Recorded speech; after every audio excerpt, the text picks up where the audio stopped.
दोस्तों, hip joint replacement या THR क्या होता है और क्यों ज़रूरत पड़ती है इसकी?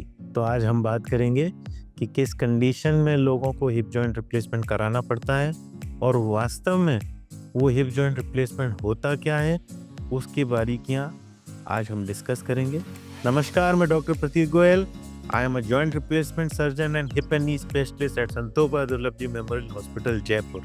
तो दोस्तों, किसी भी कारण से जॉइंट को बदलने की जरूरत कब पड़ती है? जब वो जॉइंट क्षतिग्रस्त हो जाए, चाहे वो आर्थराइटिस हो या एवियन हो। एवेस्कुलर नेक्रोसिस एवियन बड़ा कॉमन है। कोविड के बाद बहुत लोगों ने इसके बारे में सुना है और काफी लोग इससे पीड़ित हैं, पर इसको लेकर लोगों में बहुत भ्रांति है कि वो बॉल बदलते हैं। क्या एक्चुअली बदलते हैं कि इसको कहते हैं कि टोटल हिप रिप्लेसमेंट। तो दोस्तों, मैं एक आइडिया आपको देता हूँ बहुत शॉर्ट टर्म में कि एक्चुअली हिप जॉइंट रिप्लेसमेंट में क्या करते हैं। तो दोस्तों, ये कूल्हे का जोड़ है, बॉल है, और ये कूल्हे का सॉकेट है, और ये हिप जॉइंट जो है बनाया जाता है। तो ये कूल्हे का जोड़ है। जब ये जोड़ डैमेज हो जाता है तो दोस्तों, हिप जॉइंट टिपिकल सिर्फ बॉल चेंज में करना नहीं, hip joint typical normal hip joint 4 part में आता है। ये चारों पार्ट इस टाइम मेरे सामने रखे हैं। एक होता है स्टेम, एक होता है फीमर का हेड, एक होता है बेयरिंग सरफेस जिसको जो पॉली या सिरेमिक की होती है, ये बनी होती है, और ये एस्टिबुलम का।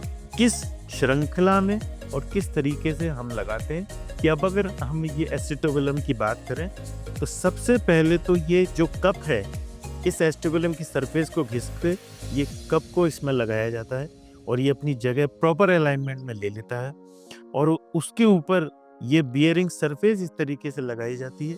फिर कूल्हे की जो हड्डी है फीमर, उसके अंदर इसको स्टेम को इस तरह लगाया जाता है प्रॉपर तकनीक से। आजकल रोबोट की सहायता भी ली जाती है।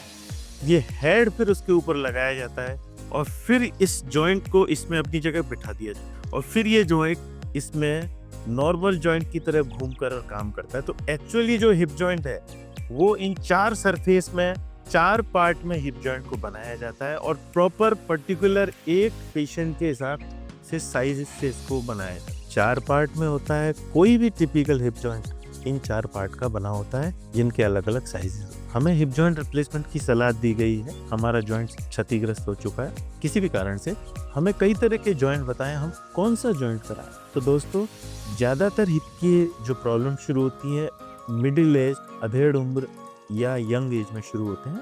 उस समय या ओल्ड एज में भी आजकल अनसीमेंटेड हिप जॉइंट रिप्लेसमेंट सबसे अच्छा रहता है, जिसमें किसी तरीके का सीमेंट प्रयोग में नहीं लाया जाता। डायरेक्ट हड्डी के ऊपर इसको बिठाया जाता है और धीरे धीरे हड्डी ग्रो करके इसमें अपना ग्रिप बना लेती है। जो भी ये सरफेस ये घूमती है, जो मैं बताया, ये जो सरफेस है, ये इसमें इसके ऊपर एक सतह होती है जिसकी लाइट सबसे ज्यादा होती है, वो होती है सिरेमिक। तो वर्ल्ड पूरे विश्व में होने वाली सरफेस सबसे ज्यादा जो हिप जॉइंट रिप्लेसमेंट होता है दोस्तों, वो सिरेमिक सरफेस का होता है। तो सिरेमिक और अनसीमेंटेड हिप जॉइंट जो है वो सबसे ज्यादा कराने की सलाह दी जाती है और सबसे ज्यादा होता भी है। दोस्तों, हिप जॉइंट या दर्द या आर्थराइटिस से रिलेटेड अगर आपका और कोई सवाल या समस्या है तो कृपया मुझे कमेंट में लिखें, जिससे कि मैं अगली बार उन क्वेश्चंस को सम्मिलित करके आपके सवालों का जवाब दे सकूं। धन्यवाद।